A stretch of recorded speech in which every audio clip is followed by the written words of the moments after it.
Salam alaikum, bonjour à tout le monde. On va encore attendre quelques participants. Tu es actuellement aux États-Unis ou là? San Francisco.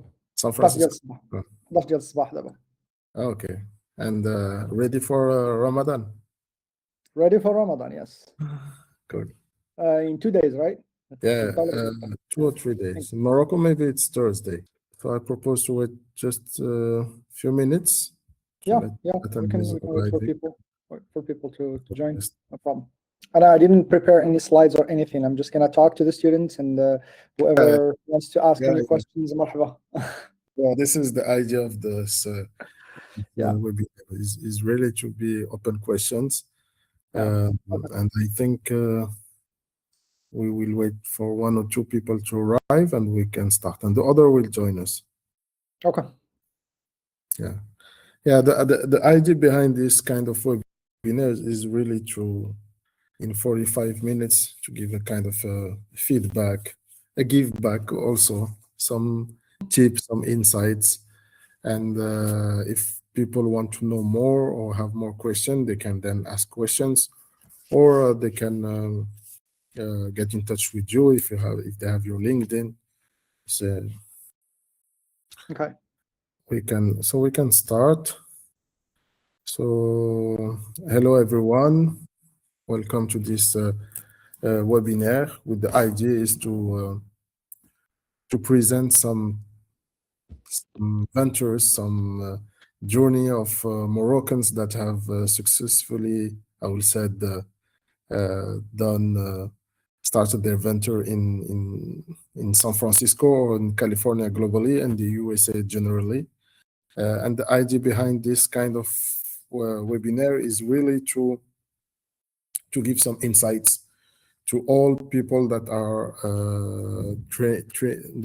trained through Web4jobs, and particularly this initiative is under the big initiative, the Moroccan one called JobInTech.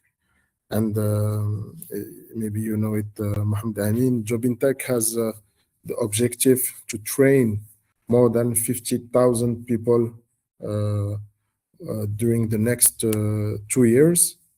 And the idea behind that is really, it's included in the global strategy called Maroc Digital 2030. And we're talking about training people about how to start coding. But the reality now also with AI is, are we coding knowing that AI is coming?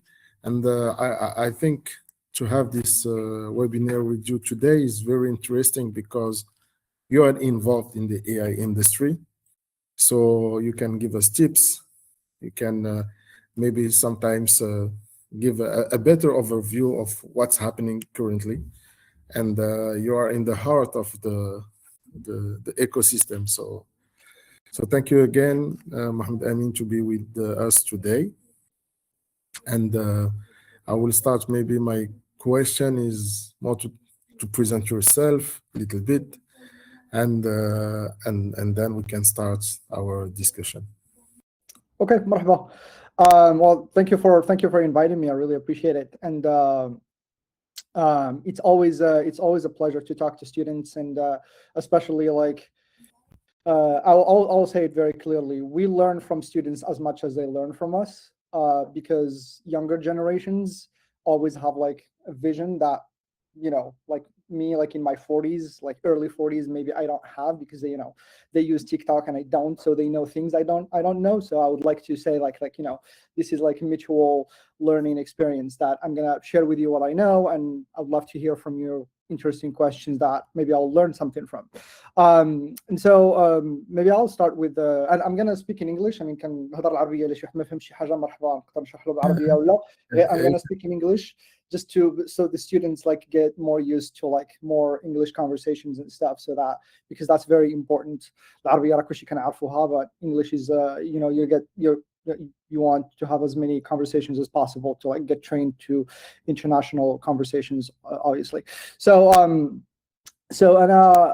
Moroccan. I was born in Morocco. I was born in Tétouan in 1983, and I grew up in shortly after I was born, my parents took me to Spain. We lived in Spain for about 7 years. And then when I got to the age of entering school, which I entered school actually pretty late. At my age, most kids would enter school at 6 years old. I entered at 7.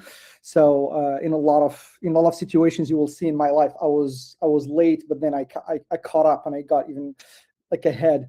So I entered at 7 and I studied most of my school years in Morocco in public school. No private school ever.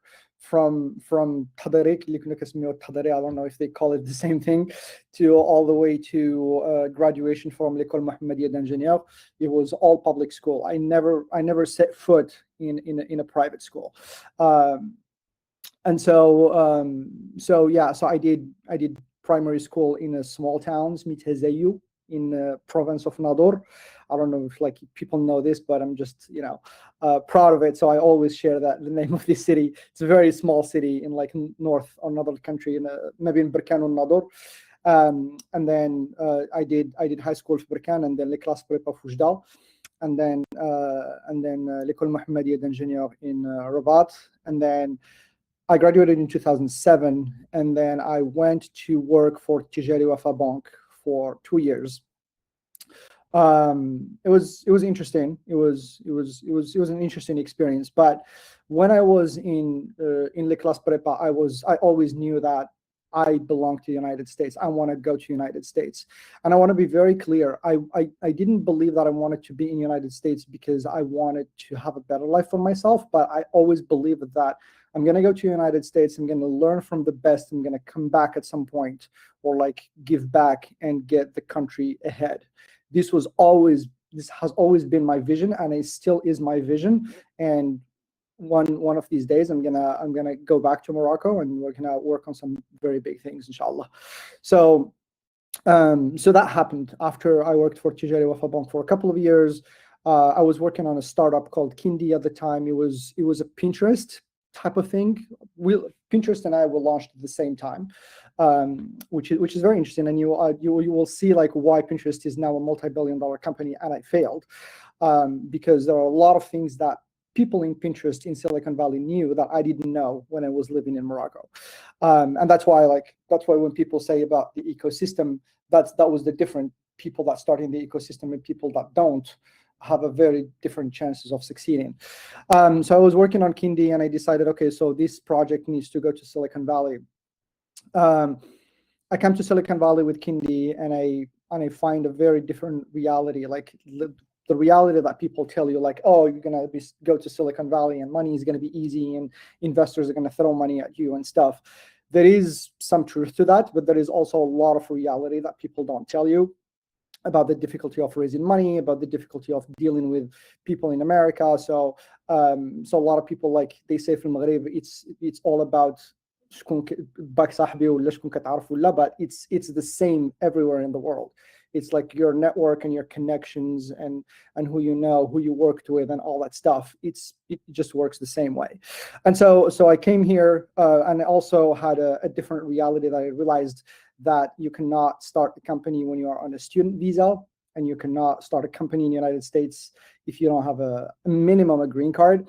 So I faced that reality, and I was like, okay, so either I go the crazy way and I continue with this, or like I do the responsible thing, and I, try to get a green card first before I go back to starting a company. And so the first one would have been continuing without a green card would have been reckless, because if the startup failed and my student visa ended, I would have to go back to Morocco and I lose everything.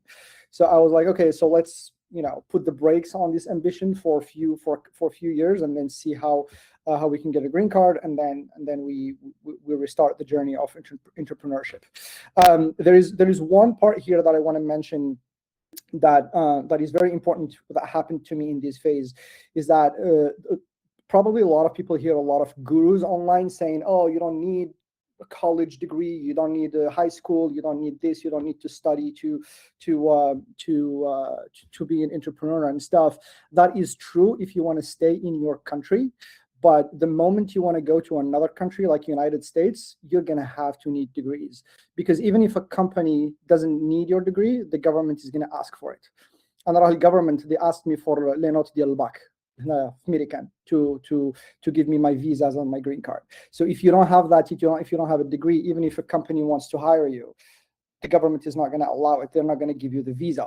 So Americans can allow themselves to do that. When I was working at Google, there was somebody who didn't have a degree. He taught himself and he was working at Google. But an immigrant, you can't do that. So that's very, very important. Don't listen to those gurus that tell you you don't need a degree, you don't need this, you don't need that. You do, especially if you want to immigrate outside and for later. So that I wanted to share that note. That's very important because I hear a lot of misleading people giving that bad advice to a lot of young people. So when I decided to stop Kindi because I didn't have a green card, I went to work for a company called Popover, which is a gaming company. Worked for them for 6 months. The company burned through $1 million and they went bankrupt. So I lost my job. It was a layoff. It was my first experience with a layoff. So I had to find another job. I found a job in another startup called Apurify. I worked for them for about a year. And then I got an offer at Google. After about 7 interviews, I got an offer at Google and I decided to leave that company and join Google. And 6 months later, Google ended up buying that company I was working for $120 million. So one way or another, I was going to end up at Google. So it was kind of like destiny. And so that acquisition got me some money, but not the millions of dollars but it was good. Just working for 1 year for a company for a startup can give you salary of 2 or 3 years if you're lucky, obviously. And so worked at Google for about 5 years, did a bunch of things. I was in charge. The biggest thing I did at Google was I was in charge of the technical relationship between Google and Mozilla Firefox, which is a $2 billion relationship. And so I was the guy that Mozilla would call if they had technical problems to help them integrate. This is not customer support type thing. This is a high touch. It's called a technical account manager. So basically you get one client or like one partner that's very big, and you take charge of their relationship, all their engineering needs and everything they need basically for the integration. That was the biggest thing I did at Google. I did some AI projects at the time.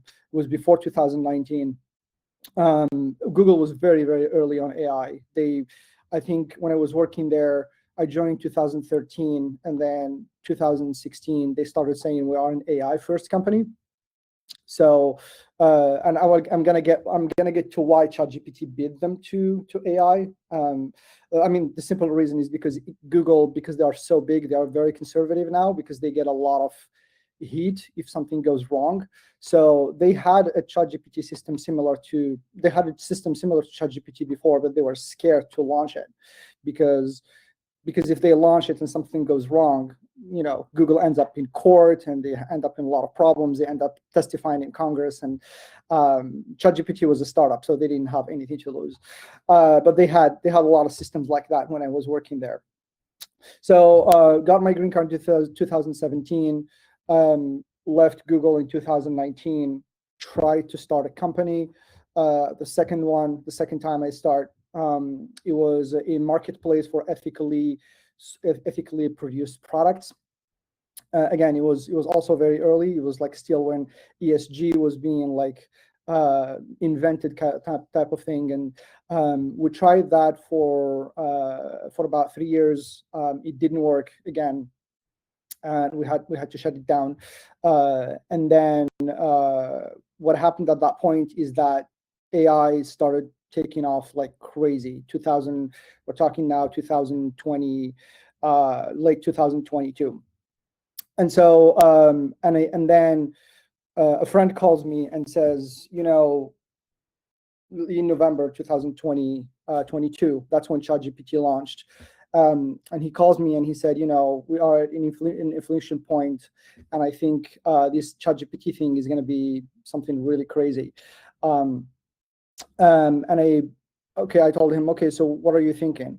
And he was like, there are some, I want to do something in education. I want you to help me with a project, because this is a friend of mine that really went to school with me. I told him, okay, so, you know, tell me what you want and I will help you with this.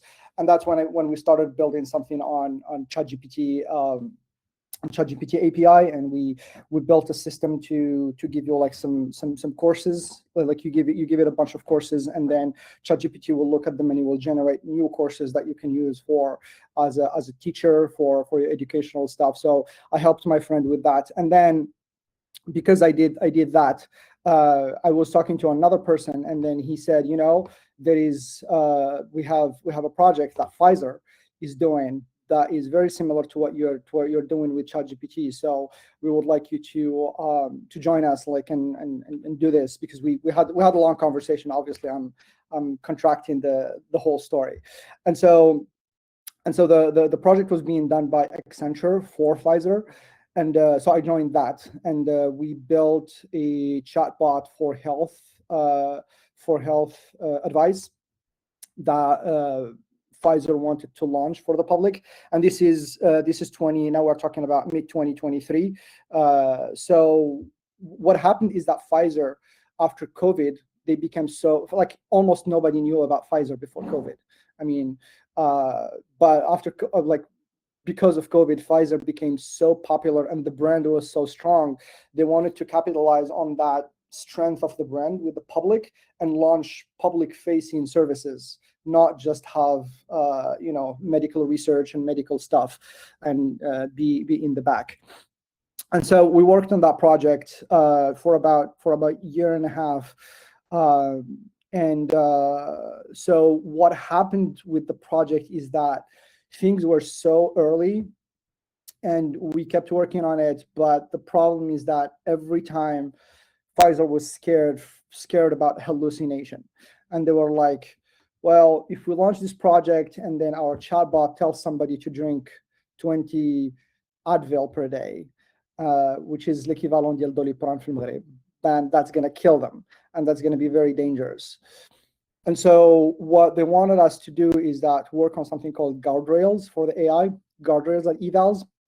And we can talk about this. It's very important. And this is actually one of the hardest part about AI projects today, is that it's very easy to launch a prototype that does something, but when you start digging and see like how the AI can screw up, you have to have evals. But even when you have evals, there is always that risk that the AI is going to do something wrong, and that's why a lot of companies are so scared about launching their AI products. I mean, even ChatGPT like hallucinates all the time for me, and I know because because I'm talking to ChatGPT about something I know very well, and asking opinions and stuff, and then it hallucinates all the time. And so worked with Pfizer. Unfortunately, Pfizer decided at some point that this is not going to launch because we cannot have that risk, and they shut down the project.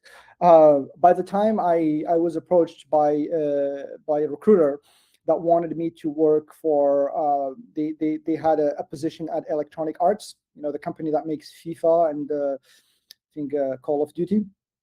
Yeah, and so that was a different project. So Pfizer was scared to launch, but Electronic Arts, I worked with them on the project for about 6 months, and I took the project from zero to launch, but we launched it because it was about internal tools. They wanted a chatbot that employees can ask questions about the documentation, about how to do things, about who the right people to contact, and so on. Especially that Electronic Arts, they don't use a public game engine like Unity or like Unreal Engine, but they have their internal game engine. And so if somebody joins the company and they want to know how to use that game engine, they have to find the documentation. So they wanted a chatbot that basically goes and find the documentation for you and like give you the instructions how to install the software and how to use it and so on. And at the same time, I was approached by another company that does evals for customers. So I was kind of like working on 2 projects in parallel. So one for electronic arts, we launched it, and then I left that team, and then I continued working with the other one that did AI evals, and I actually worked with some very, very big companies. So I helped Airbnb do evals for their chat called Ava, which is Airbnb virtual assistant.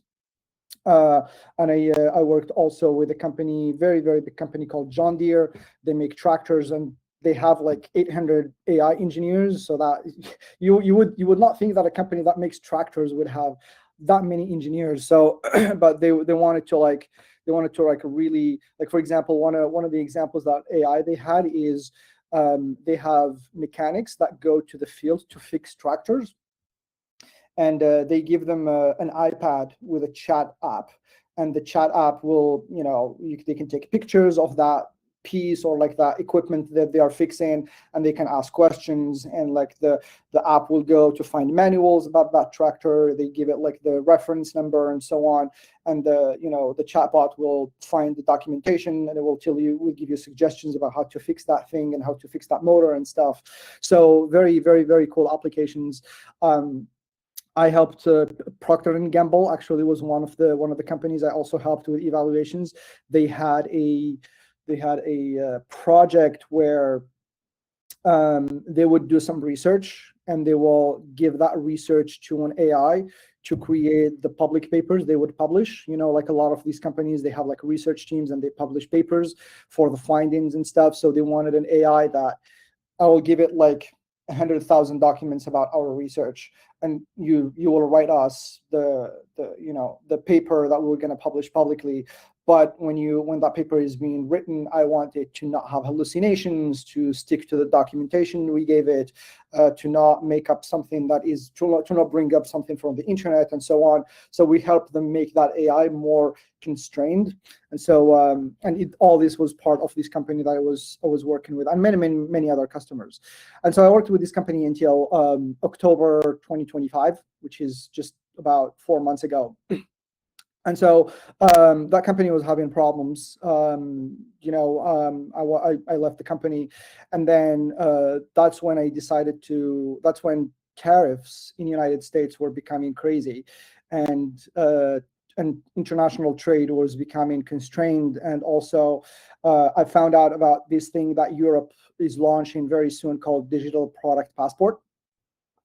And I decided to start a company about that. I'm happy to talk about what it is, and that's what we're doing now. But that's kind of like my journey in about 10 minutes. So thank you very much, Mohammed Amin, and it's very interesting because you started with AI. I mean, you saw the beginning of the trend. And what is interesting in your speech is that on the day-to-day, AI is used to increase the productivity of people. It's not here to replace people, or a lot of people are thinking that AI will replace human. And I find very interesting your experience, because like you said, for tractors, have 800 AI people that working on that stuff. And globally, it means that this technology has still some risk, like you said, hallucination. So it means that there is no jobs dedicated to be sure that the AI is compliant with the scope of any company. But meanwhile, when I am hearing you, it's not replacing people, it's increasing the capacity. It's giving other opportunities, and I find quite interesting with what you have explained, to let people understand that okay, AI is another tool, maybe very complex, but it's another technology, and this is wow, this is very interesting. So maybe to still in this transition that you have made from Morocco to USA, and you talk about, I will say, the global tech environments. You decide to go there because in your mind it's the best place where things are done. So it is a myth or it's a reality.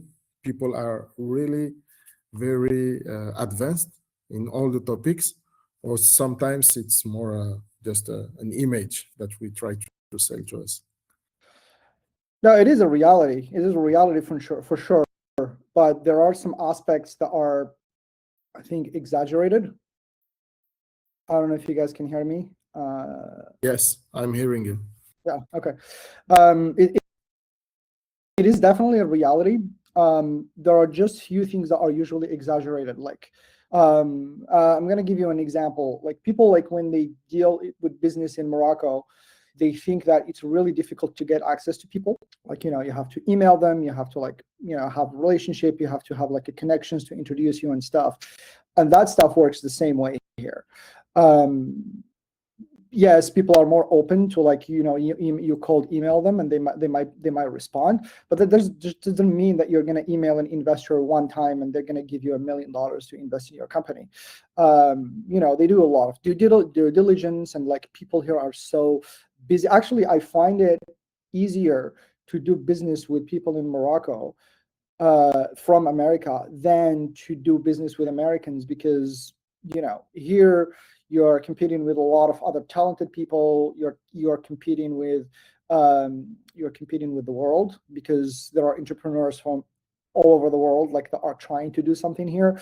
So there is that. There's a reality that if you want, like one of the examples that you can find here that you cannot find there is that there are a lot of circles here that you can enter, like clubs or like meetups or like things like that will have a lot of smart people who are working on some really crazy things that you go and you learn a lot of interesting stuff. Like for example, Stanford University organizes tech events almost every day, and if you go to those tech events, you're going to see, in different departments. And if you go to those tech events, you can see people working on curing cancer. You can see people working on AI. People working on space technology. People are working on nuclear technology. So you can have like a lot of access to that if you are here. If you're living in Morocco, you don't have access to a lot of these things, unfortunately. Now with the internet, you can have access to that. But the other day I went into an event, and there was a guy that brought a little dog robot, and he was right there, and I could talk to him, and he said, yeah, we have a club of robotics in Stanford. If you want to join us, we can show you this robot. You can buy this robot for $2,000 and learn how to make it and all that stuff. I heard that University Mohammed VI, I think they're doing a lot of stuff like this, and that's great. It's starting. But it's very different than a university that have been doing this for 120 years. So there is definitely things that you can have here that you're not going to have anywhere else. And when you are here, you are very close. I get invited to these things by friends and stuff all the time. Okay, so we can say that they have built the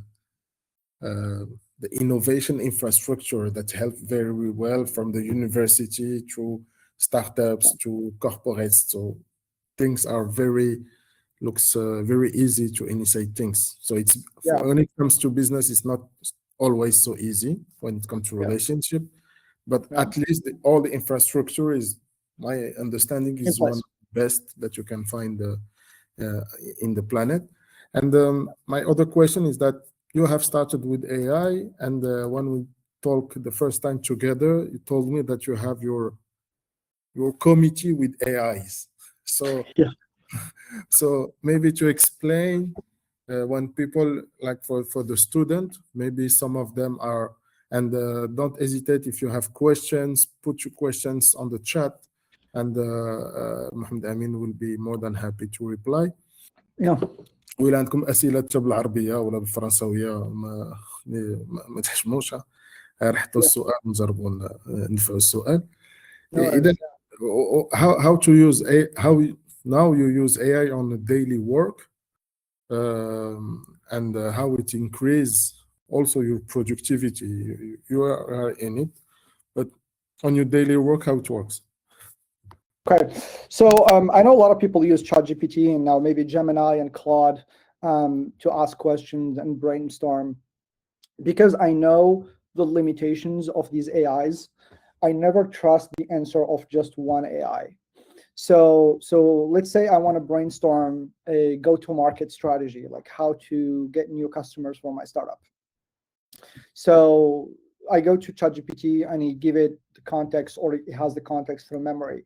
And I ask the question, what do you think about doing this methodology for, let's say emailing these companies or like these organizations for a partnership and so on. And so ChatGPT will give me an answer that is decent, but is not complete. And it will tell me, like, for example, an example that it will tell me, like, okay, well, this company, you can email them, and if they don't respond, email them after 3 days. And if they respond, email them after another 3 days, and so on. It will give me a methodology. And then what I would do is that I would copy what ChatGPT gave me, and I go to Gemini, and I will give it the answer. I will give it the question and the answer, and I will ask Gemini to brainstorm with me if this methodology has any flaws. And for example, ChatGPT suggested that I email Procter & Gamble every 3 days. Gemini will be like, don't do that, because Procter & Gamble is a very big corporation. They move very slowly. 3 days is not enough. You need to email them maybe after a week or after 2 weeks, and then it will start correcting my thinking about, like, and then what will happen is an AI will always say, like, this is directionally right, but you are missing this and that, and you should correct this and that. And then when Gemini give me an answer, I will take that answer and I will take it to Claude. And then I will have Claude comment on the answer that Gemini and ChatGPT did. And then goes on and on, like with this, like sometimes I do like five AIs. Then I would do Grok, and then I will do, lately I tried Mistral as well, the French model, which is pretty decent. And then when I finish, I will go back to ChatGPT and I will say, okay, so I asked the other AIs to complete your answer, and here is what your answer you gave me, here's what it became. And then ChatGPT will be like, oh yeah, I missed this one, and this one is correct, and I don't agree about this, but I agree about that. So like, it's kind of like you're talking to 4 people in a room, and everybody is giving you their answer, and every one of these models have seen all the internet data, but they are not always using that internet data in the same way. So that way you make sure that you're almost not missing anything, because if one model misses something, the other model is going to complete it and is going to fix it. Now that costs a little bit of money because I have subscription with all of these models. But for me, like, a few $100, like for an AI budget is not that important compared to like the work that these AIs are doing. And actually, this methodology is also very, very useful when you are entering an industry that you don't know very well. Like, for example, my startup that I'm working on is a startup that's working on that's related to international global trade, like tijarat duliya. So I never worked in that domain, so I need all the expertise I can get. And emailing an expert in international trade and asking them to help you with some, which I think Yusuf, you have some experience there. But emailing like other experts like in the US or something to get their opinion, it's very, very difficult. And like people, like if they don't know you, like it's very unlikely they are. Some of them respond, some of them get back to you. You have to pay. Yeah, there is some platform. You have to pay $100 for 1 hour. Yeah. And you don't know if the answer will be the one that you're expecting. Exactly. But when you have like models like these, they can help you at least not look like an idiot when you're talking to an expert. So like they will teach you like some of the jargon and some of the ideas that like when you're talking to like somebody in international trade and you say the bill of materials or like the customs declaration, they know at least that you have done some homework and you're not just like having some theory. So that's how I use AI for brainstorming. Now there is another section where I have also what I call them AI employees for coding. So for coding, the way I do it is basically you just have 5 or 6 AIs working on different things at the same time.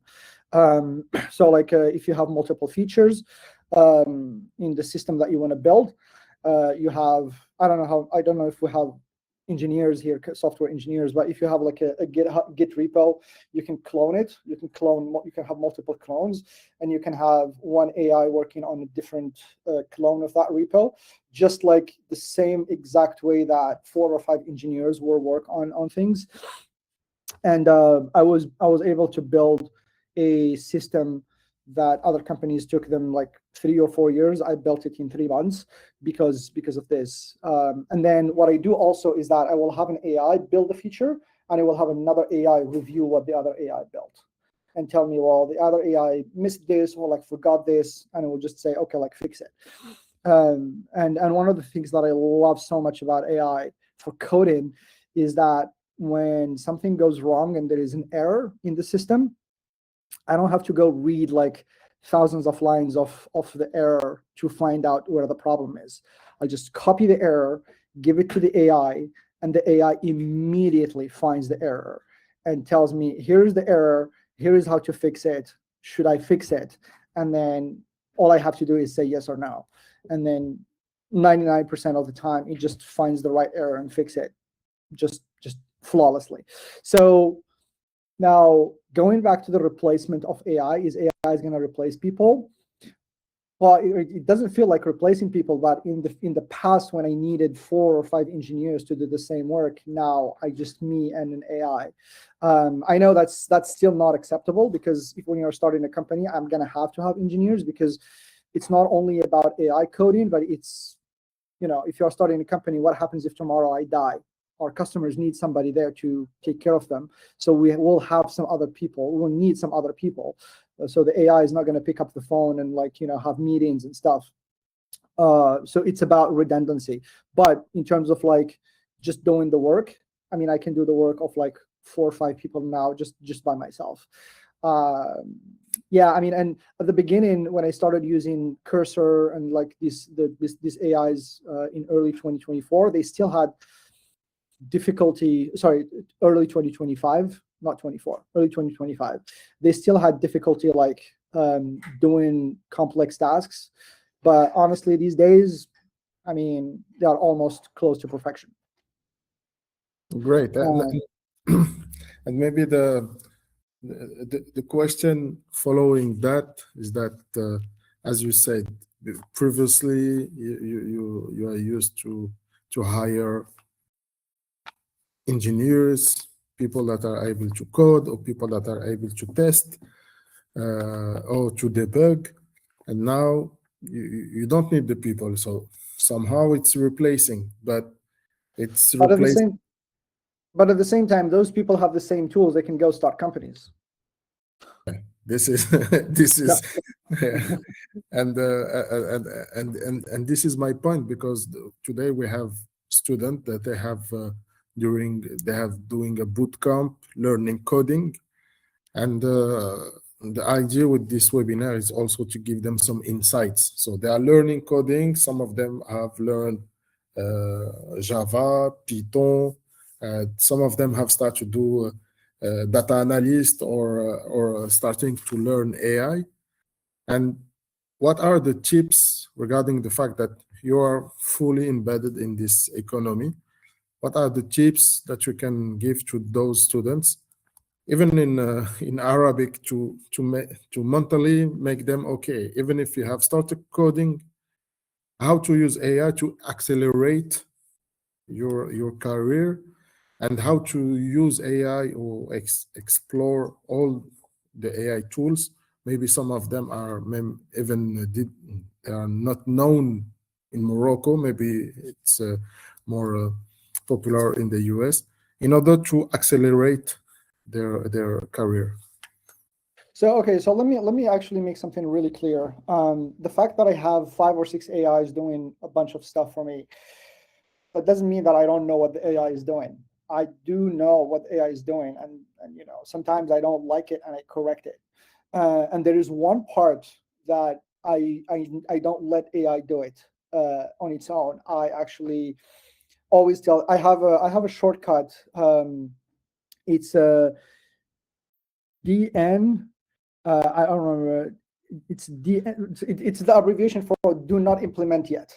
So it's like 4 letters that becomes like that. It gets expanded. So I always when I'm doing database architecture, I always do this. I give a prompt to this system, and I ask like, how would you implement it? And then question mark, and then I add, do not implement yet, because I want the AI first to tell me what it's thinking and how it's thinking about implementing it, because I don't want it to go implement something that I don't like. And so the AI then will give me a plan and say like, I'm going to do this, I'm going to do that, and then I will go and correct the AI. I was like, actually, just yesterday, I wanted the AI to create a new database table and give me a very complicated solution that will still work, but it's just too complicated. And I was like, well, how about the other solution that I was thinking that is much simplistic? And the AI will come back to you and was like, oh yeah, that's a much simple solution. Let's do that because it solves the same problem and it lowers complexity. So, I'm able to do these things because I have coded for about 20 years before AI came. So that doesn't mean that like I don't want people to understand that I'm telling them coding is dead or like understanding coding is dead. That is not what I'm saying. So learning to code is very, very important. Learning the fundamentals, understanding how like web technologies work and stuff. Like I'm gonna give you an example. So like when you're building a company or system, when you're coding a system entirely, so you code modules, like modules that interact with each other. So the AI is very good at coding each module separately, but is very bad at coding the interactions between them. So like, for example, I have the application layer, and I have a database, and I have a caching system, and I have, obviously you have to have a load balancer. People who have done, I'm happy to explain this in details in another session that's more technical. But to have these 4 or 5 or 6 components working with each other, the AI is still quite terrible. So you have to understand how these things interact, like when a web request comes, what it hits first, and like what happens after that, which module is going to be activated, and so on. So understanding the fundamentals, it's still very, very important. And also one part, which is the database structure. If you let the AI decide the database structure, it's gonna come up with something that is so complicated. So you have to look at what the AI is doing when it comes to database structure. And most of the time, I make the decisions about the database structure, like what tables do I want, how the tables are connected, because the AI is gonna do something very sophisticated. AI is always trying to find a solution that thinks it's best, but doesn't mean it's the simplest. So best is not necessarily the simplest. So sometimes something could be very complicated that is like, maybe the AI is thinking, well, I need to do this for this database to work for billions of records. But I'm a startup. I have hundreds of records. Why do I need to come up with a solution that works for billions of records and complicate things, and I'm not going to understand it? And if there's a bug, it's it's going to give me a lot of headaches. So these kind of like judgment calls are still very important to be made by a human, because humans like see that nuance. Like I am optimizing for speed of getting this code into production, not optimizing for 1 billion users, because I don't have 1 billion users today. But the AI doesn't know that. AI maybe is going to optimize for 1 billion users. So you have to guide the AI. And to guide the AI, you have to know the fundamentals. If you don't know the fundamentals, it's like think about it like the guide in the desert. Like you need to know the desert before you can guide people through it. But if you don't know the desert, you're going to be lost with the people you are trying to guide. And I have maybe two questions. That one has been asked by Kilchum. She said, as a junior developer, how can I use AI to improve my skills without becoming dependent on it? Well, I mean, first of all, there is no issue becoming dependent on it, because I don't think AI is going to disappear tomorrow. But if you wanna improve your skills without having the AI do things for you, do it this way. Like, ask the AI, how would you implement something, and then get the AI to give you an answer, and ask, give me details. Why did you do this way? Or like, why, like, you ask like a very clarifying questions. Like, for example, if he does something in a for loop, well, ask the AI, why didn't you do a parallel process instead of for loop? Why, like, what is the complexity? What is the O complexity of this code? Like that's how you're gonna. So instead of asking the AI just to implement things for you, just ask the AI to give you how it thinks it will implement things, and take what the AI gave you and give it to another AI and ask that other AI, how would you do it better?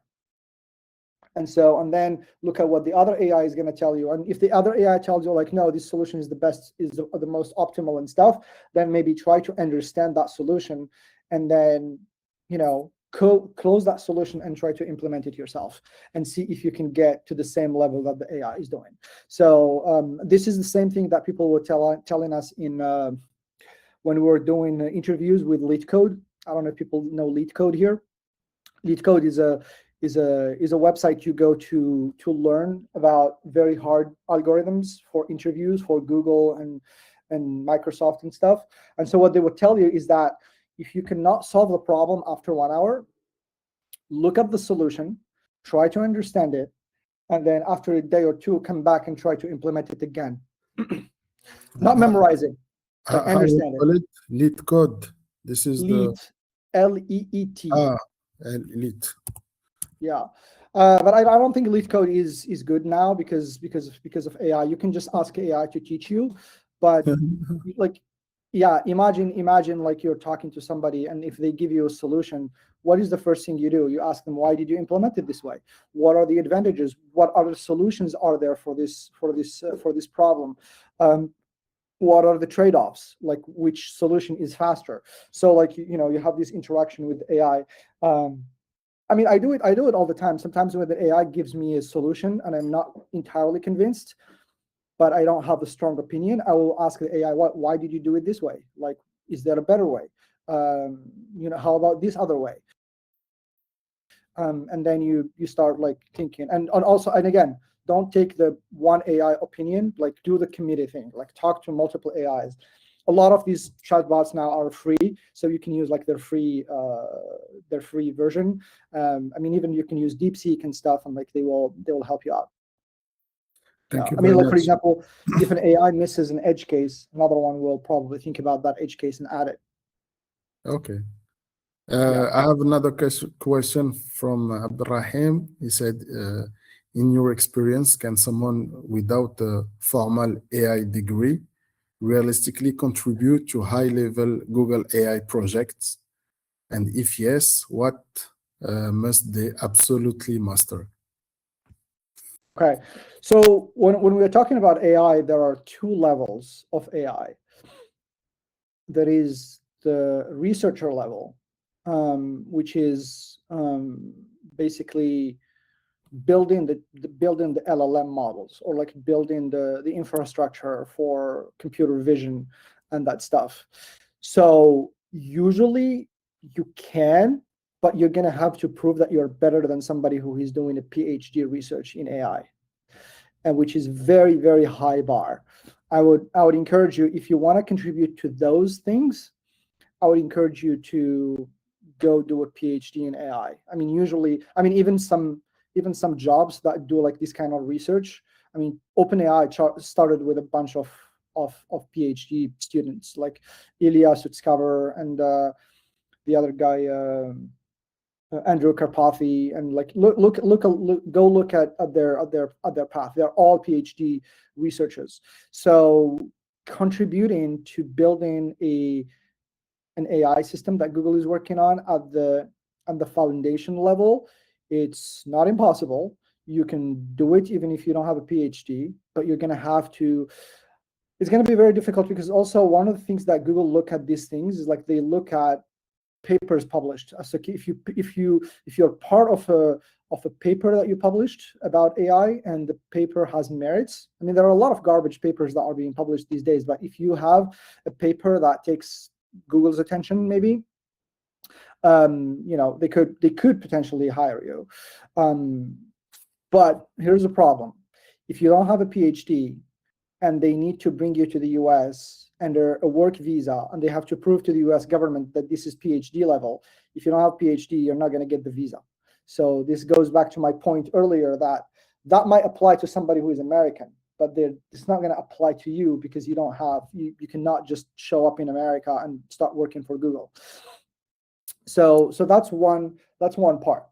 So that's AI at the foundation level. If you want to contribute to something that Google builds AI like at the application level, that's what I do. I don't do foundation stuff. I studied it, I understand it, but I don't do stuff there. I do AI at the application level. So basically build an application that uses AI, then that's much easier. And you don't need a PhD. Usually you just need to be a very good engineer. You need to be you need to understand like really good software engineering patterns. I mean, at least that's how it was. I don't know how Google is doing interviews these days with AI stuff.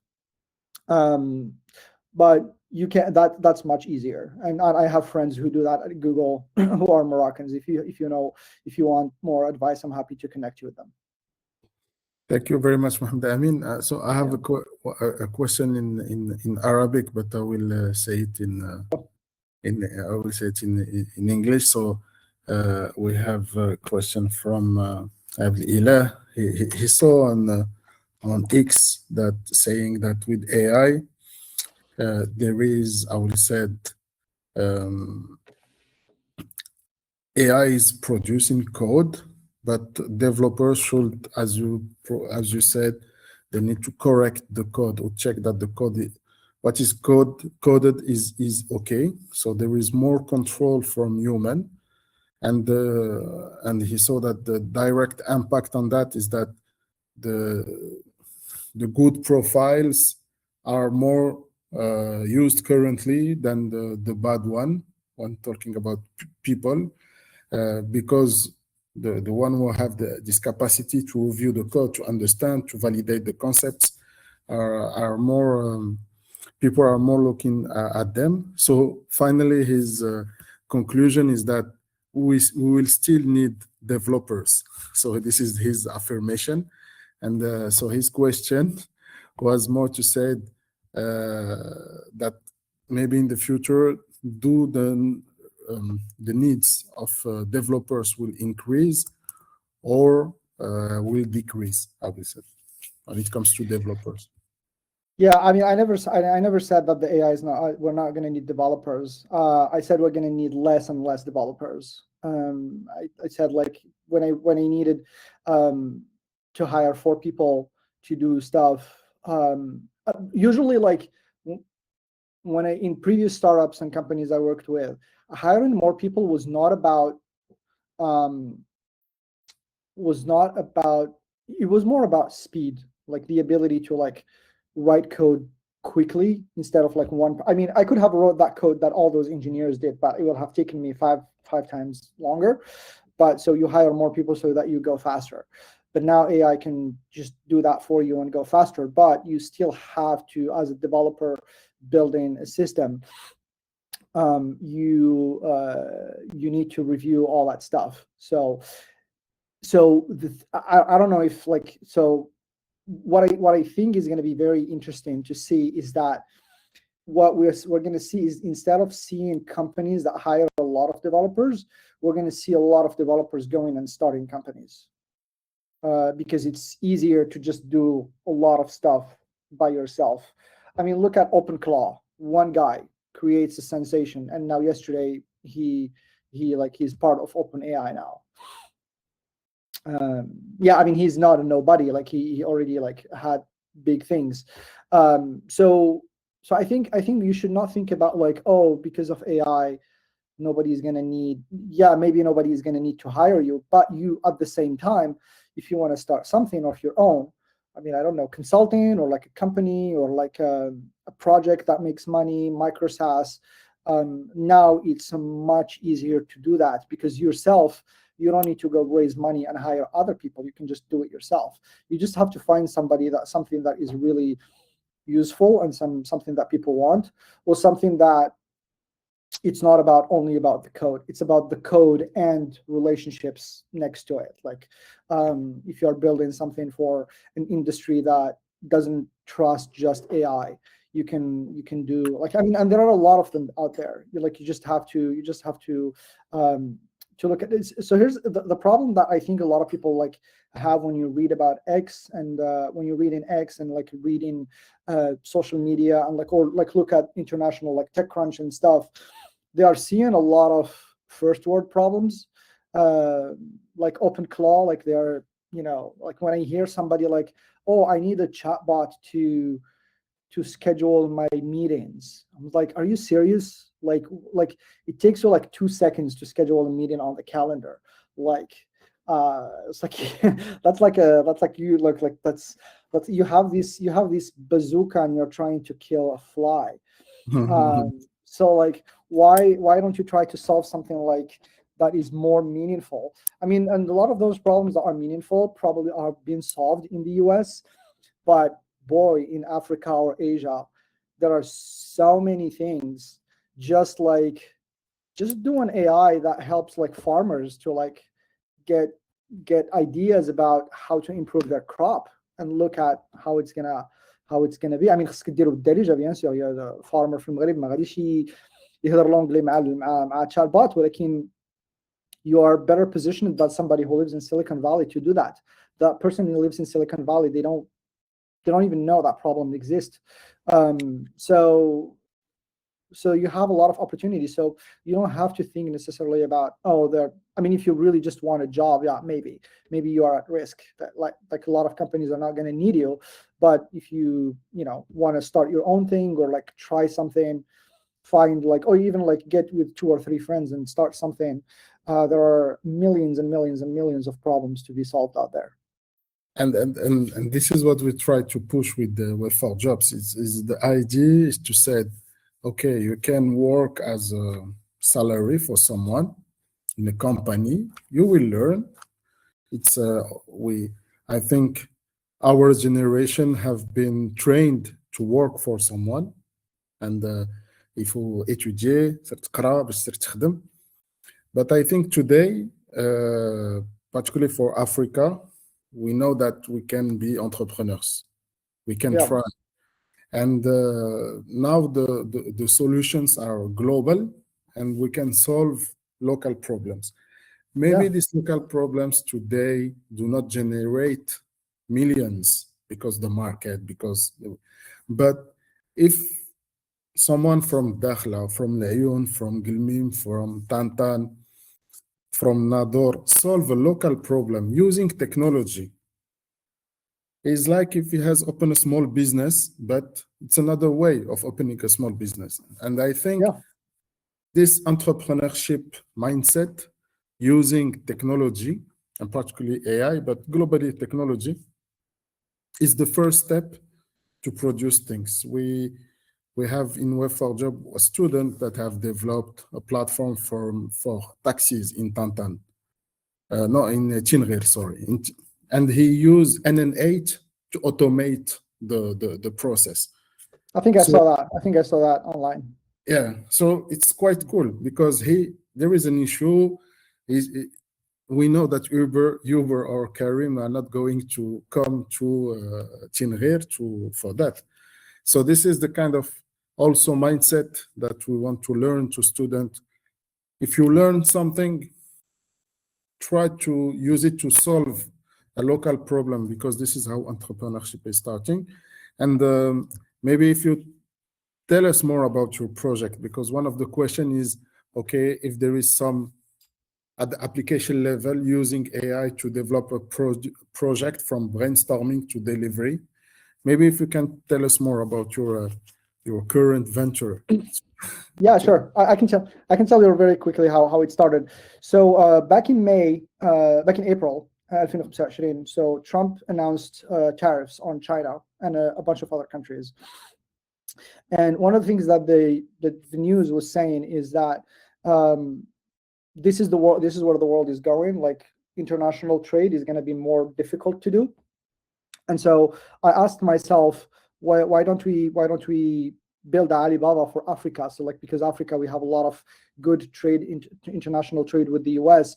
And today, if a US company wants to find a supplier, they go to China. I mean, they don't have a platform where they can find suppliers in Africa. And I started looking at it, and then it was a little difficult to do. And I worked on it about 3 months, and then I couldn't get anyone to give me the information about suppliers. And so it was quite difficult, because what happens is that suppliers tell you, I want to see buyers first to give you my information. And then the buyers tell you, I want to see the suppliers first to even talk to you. And so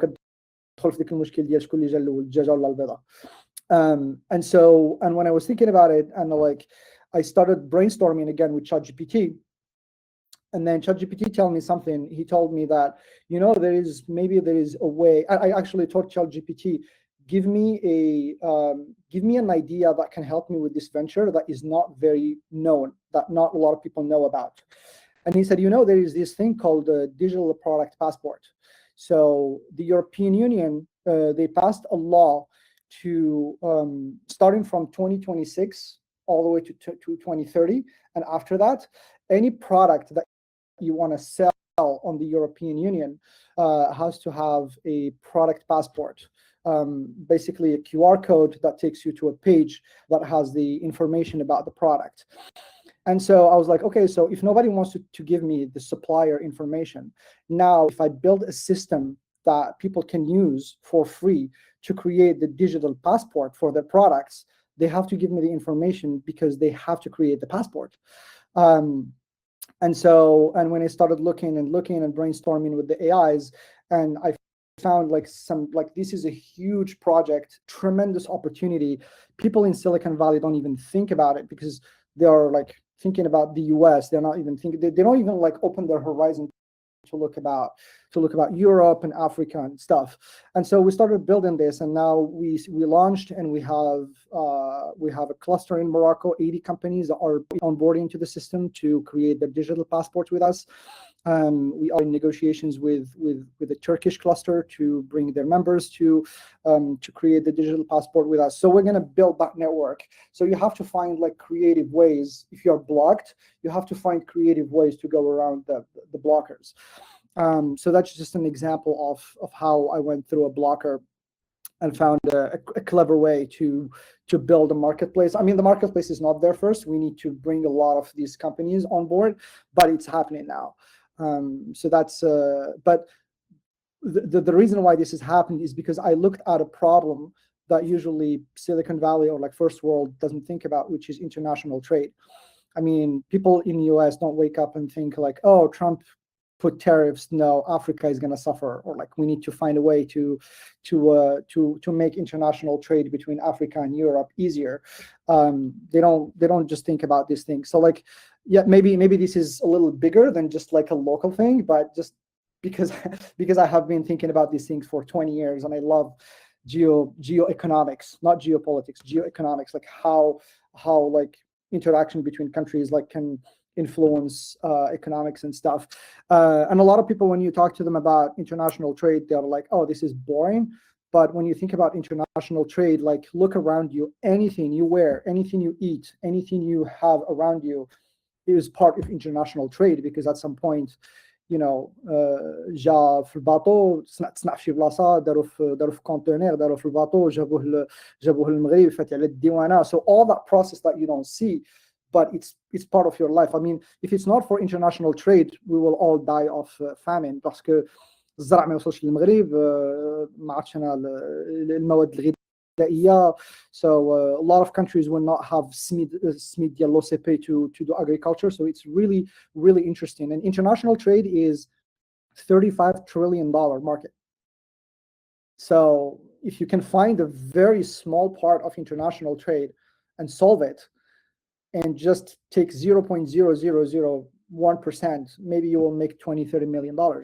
So yeah. It's quite interesting. You know, I started my career in the bank, and one of my first jobs was to implement trade finance systems. And then I was doing the stabilization of the system, so seeing people doing the transactions. And one of them, it was between Morocco and Russia. And Morocco was selling small flus, the poussins. Okay. By container. By the millions. And in order to understand how to do a system, the banks has trained us to understand how we do trade. What is trade? ان الاصل ديال التريد عنده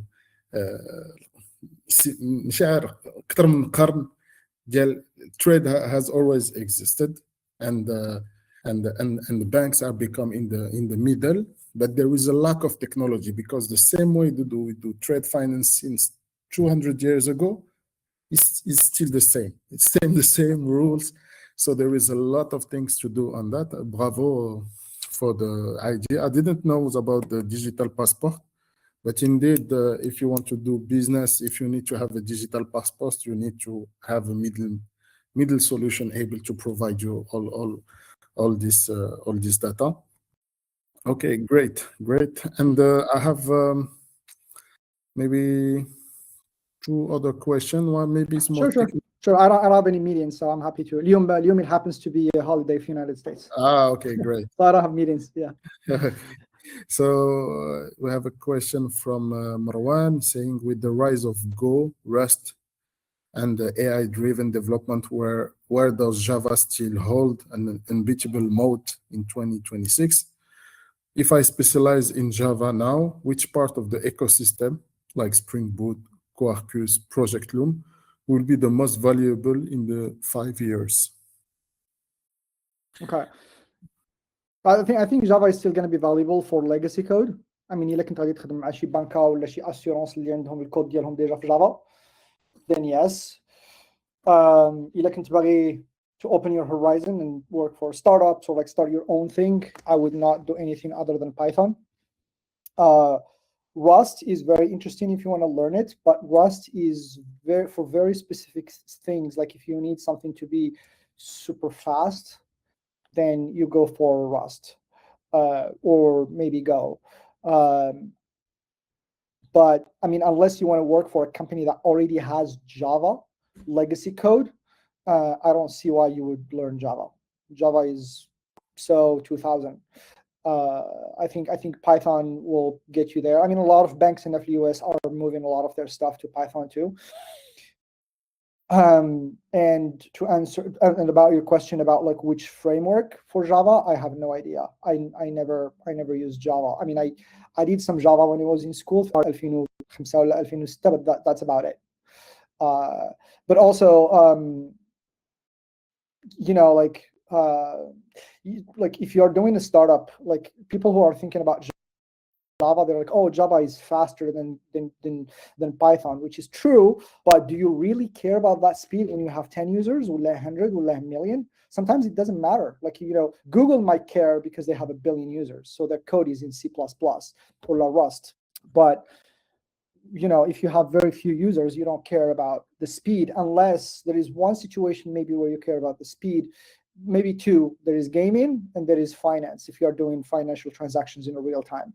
But if you're not doing anything in gaming or anything in finance, just do Python because it's the easier one to go faster.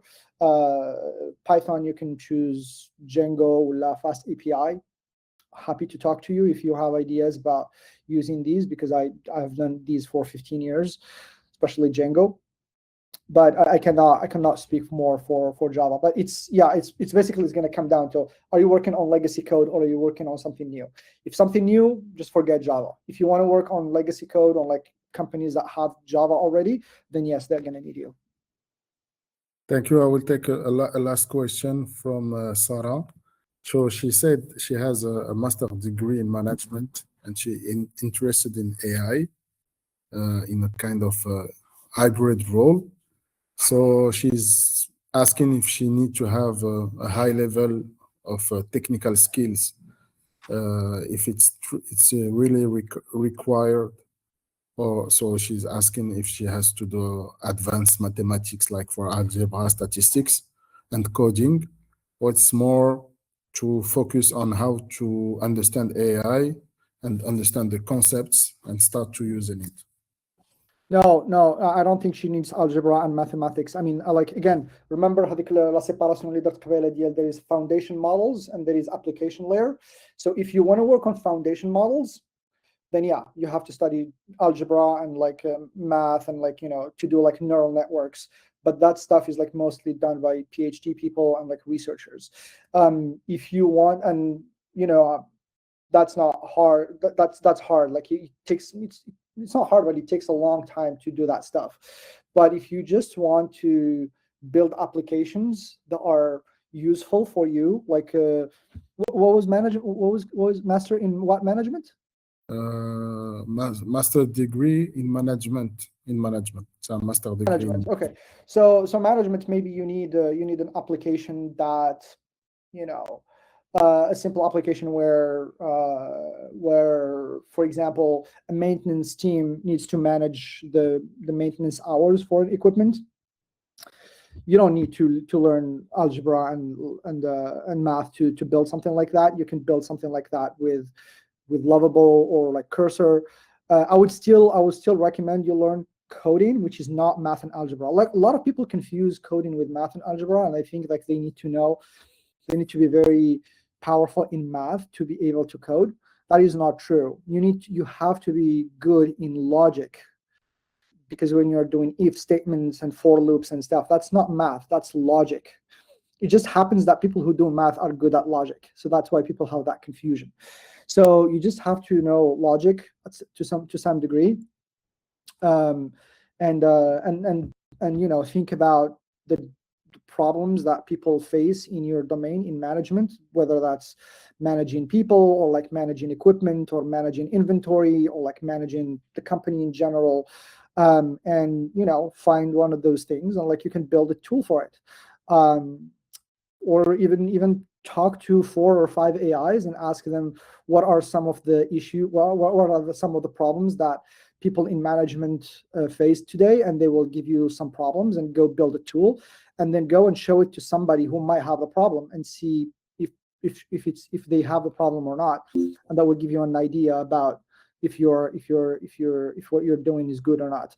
So I think that's what you should do. Don't go study algebra and stuff. And what you can also do is, part of the application layer, you can not only use AI to code for you, but you can use AI to basically part of their system. Like, for example, one of the things when I talked to a customs broker, it's Mawlé Transitaire في المغرب, and he said one of the biggest problems that we have is classification of products when it comes to this thing called HS code. He told me, like, can you build an AI that I give it a description or like a photo of a product and it would give me an SH code? And I built it in a couple of days. And not only I built it with AI, but it uses AI to classify the product. So you can build something like this very easily. And again, my door is open. You can share my email on LinkedIn and even WhatsApp with people who need advice about working on these things, and I'm happy to talk to them for a few minutes to brainstorm these ideas. Thank you very much, Mohammed Amin. So we spent almost 1 hour and 10 minutes, and thank you for the participant. We're around 35 people that were here with us, and I think globally the question about does AI is a threat for the junior developers, whatever. With all the insight that you shared with us, I think that currently AI is more than just an opportunity. For me, is the revolution of the third sector. The first one was about agriculture. Now there is mechanization. The second one was about industry, robotization. And now we talk about AI, but it's automate a lot of tasks done by human in the service area that was not necessarily very important. So Yeah.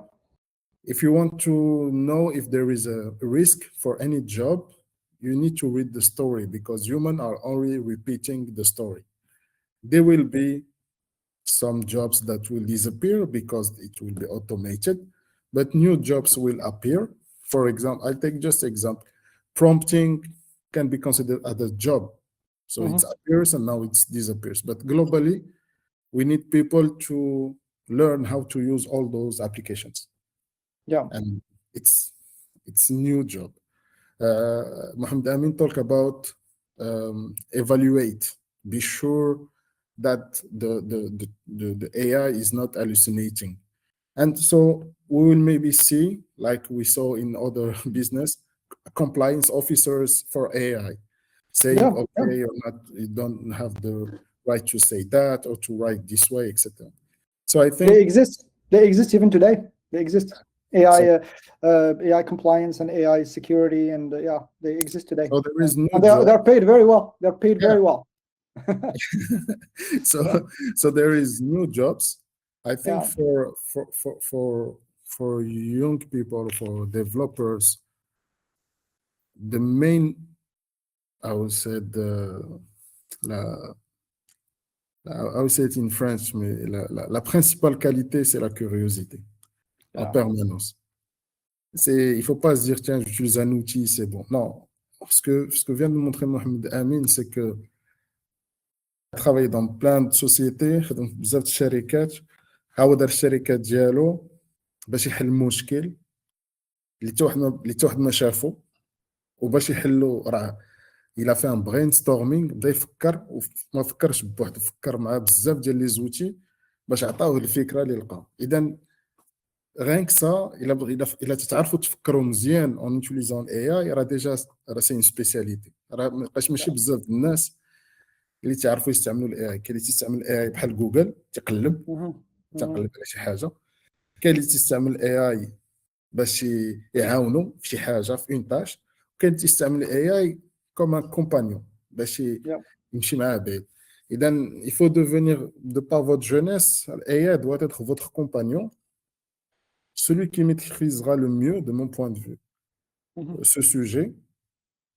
Ben, c'est pas 8 milliards de personnes qui vont maîtriser l'AI de la même manière. Et maîtriser l'AI في المغرب peut être différent de maîtriser l'AI en Chine que maîtriser l'AI en Europe, parce que فاش تخشي الدارجه، فاش تخشي دي بعض المصطلحات اللي ما كاينينش في السيستم، bah, ça change, je pense que ça change beaucoup, ça donne des nouvelles perspectives.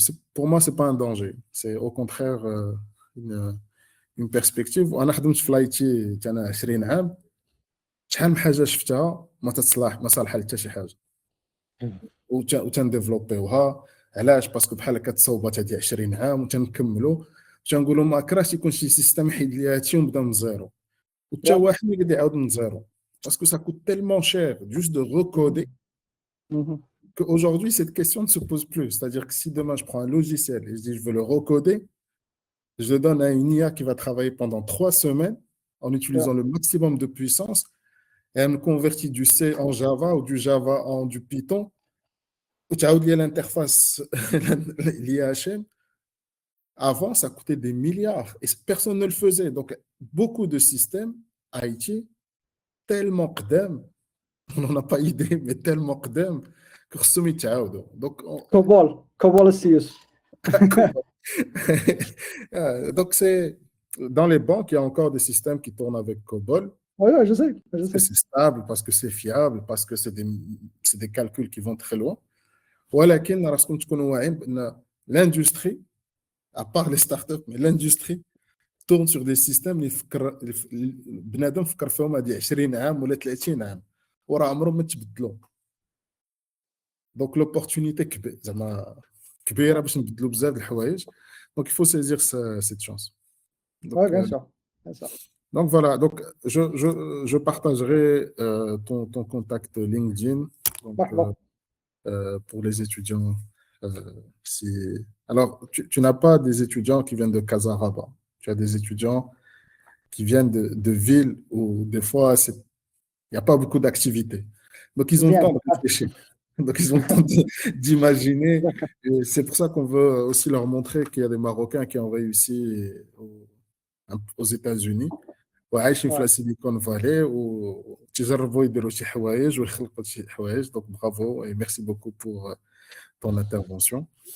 الله يحفظك السي يوسف ومرحبا my door is always open. I always want to help like young people and stuff. وكما قلت لكم انا جيت امريكان to get a better life for myself. انا جيت امريكان to learn from the best and then influence what's happening back home.